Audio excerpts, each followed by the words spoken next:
I'm Michael Thompson. I'm a BigFix technical advisor for the Asia Pacific region based in Melbourne, Australia. You can scan my QR code here to get in contact with me via LinkedIn should you wish to.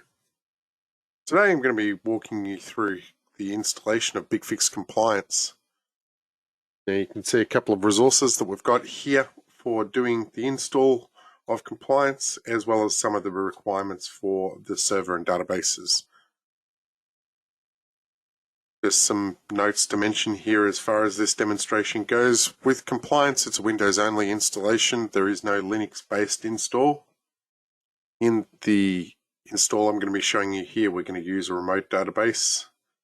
We use an Active Directory account with that install, and we'll do the initial configuration of compliance. So to kick off with the install of BigFix inventory, we want to go into our BigFix management domain down the bottom here and go to our license overview. And we want to go to our compliance license.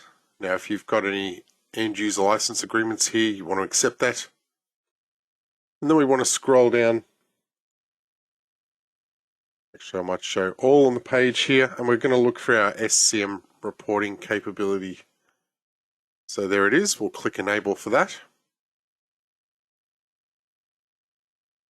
And what we'll do is now drop over to our external sites, and we'll just wait for this to gather and get its version of this site.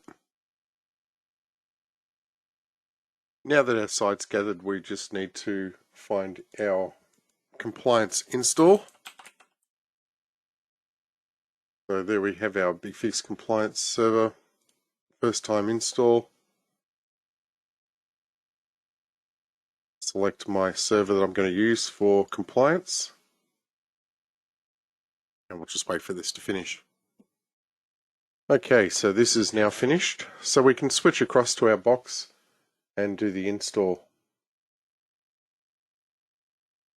So here's my box. If I go into Program Files x86 BigFix Enterprise Bez Installers, I now have a compliance folder with my install application.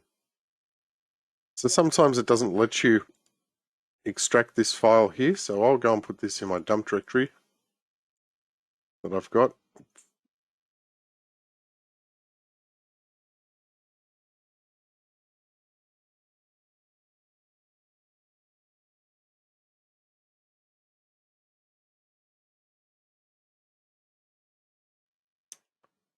Okay, now that we've extracted, we can run our BigFix compliance setup.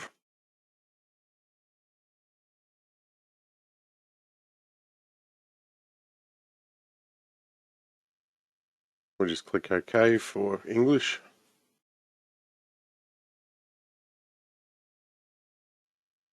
And we'll click Next. Accept the terms of the usage agreement. And I'm going to leave the default installation directory and the default port. And in this instance, I want to use a service account. And this service account must have the logon as a service right. So the easiest way, I think, to be able to grant permissions is simply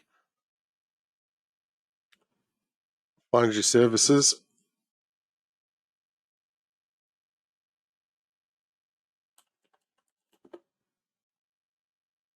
So we'll pick a service here that's just got local system. Go to properties. We'll select log on, and we'll put in our account details.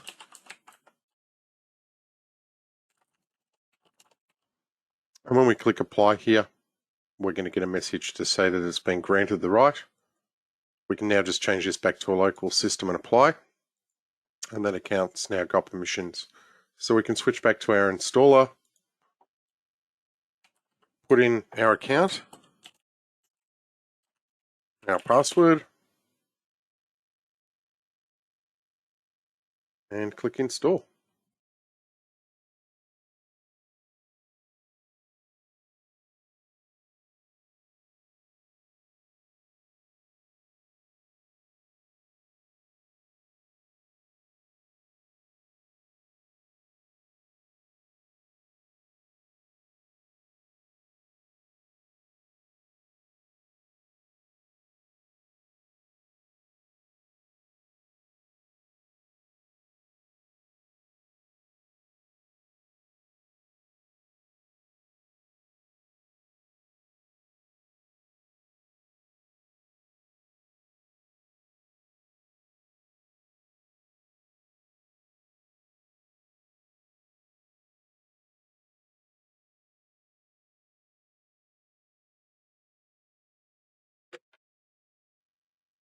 Okay, it's going to launch the browser to complete the configuration. So we just click done here.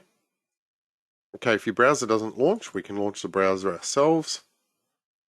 And we can key in the details of our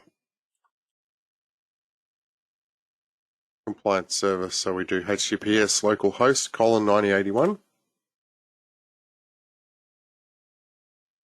And here we need to specify our BigFix server,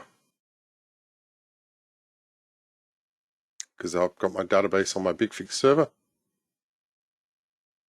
And we're going to use Windows authentication with that account that we configured for the service.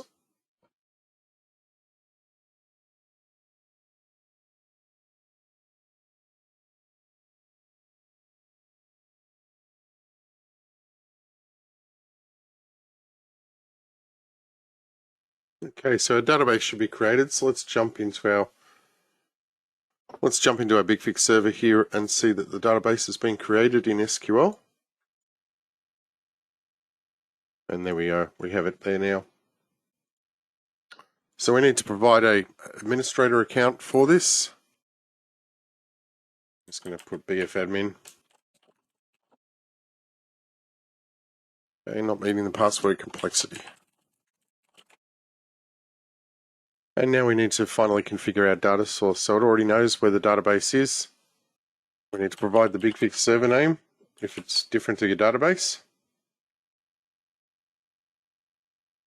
And we want to use a console operator. So let's see if we've got an operator in our BigFix environment already configured. We could just use an admin, but it's nice to have a particular user account in there. So I do have one called compliance, so we'll go with that. And finally, we need to put in the details of our web reports server and the web reports server name, and we click create.